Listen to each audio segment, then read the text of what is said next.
Le corsaire et le mystère des rameurs en 1827, dans une époque où les grandes expéditions maritimes se mêlaient aux légendes les plus fantastiques, un groupe de pirates audacieux se préparait à une aventure sans précédent.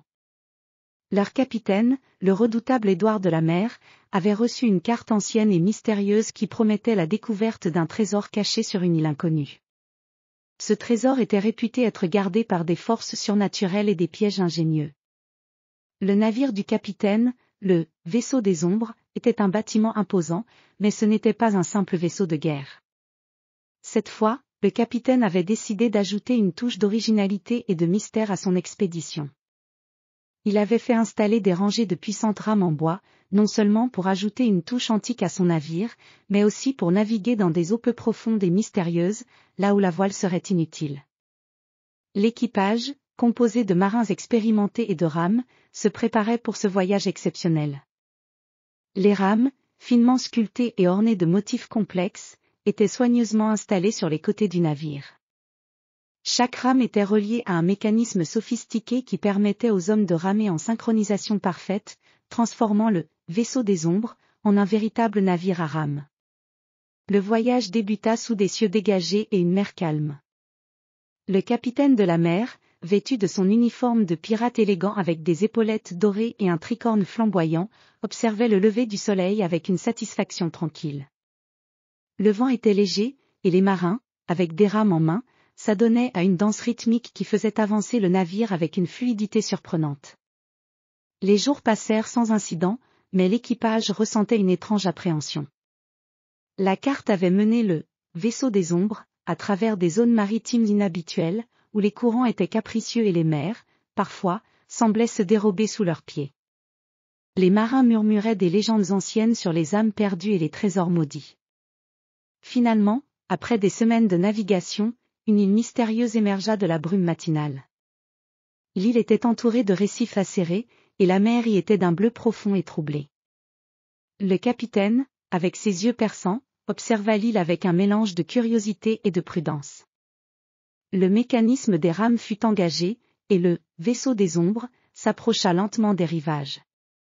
À mesure que le navire s'approchait, la côte de l'île se dévoila, révélant une jungle dense et impénétrable. Les marins descendaient les rames avec précaution, en synchronisation parfaite, tandis que le vaisseau glissait doucement vers le rivage. Le capitaine ordonna à l'équipage de préparer les canots pour explorer l'île. En débarquant, les pirates furent accueillis par une chaleur étouffante et un silence pesant. La jungle était dense, avec des plantes exotiques aux couleurs vives et des arbres géants aux branches entrelacées.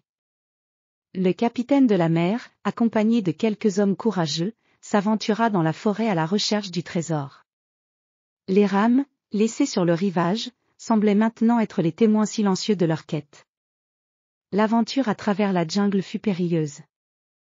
Les pirates devaient naviguer à travers des marécages boueux et des sentiers étroits. Des bruits étranges résonnaient dans la canopée, et chaque pas semblait les rapprocher d'un danger invisible.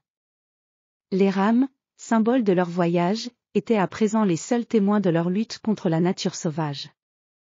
Finalement, après des heures d'efforts et de découvertes, ils trouvèrent une grotte cachée derrière une cascade tumultueuse.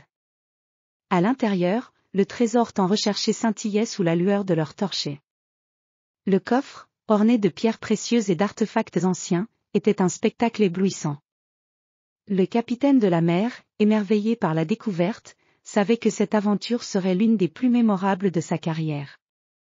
Le retour au vaisseau fut tout aussi épique.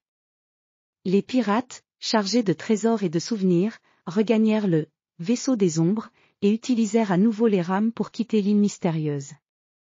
Le voyage de retour fut marqué par un sentiment de triomphe et de satisfaction.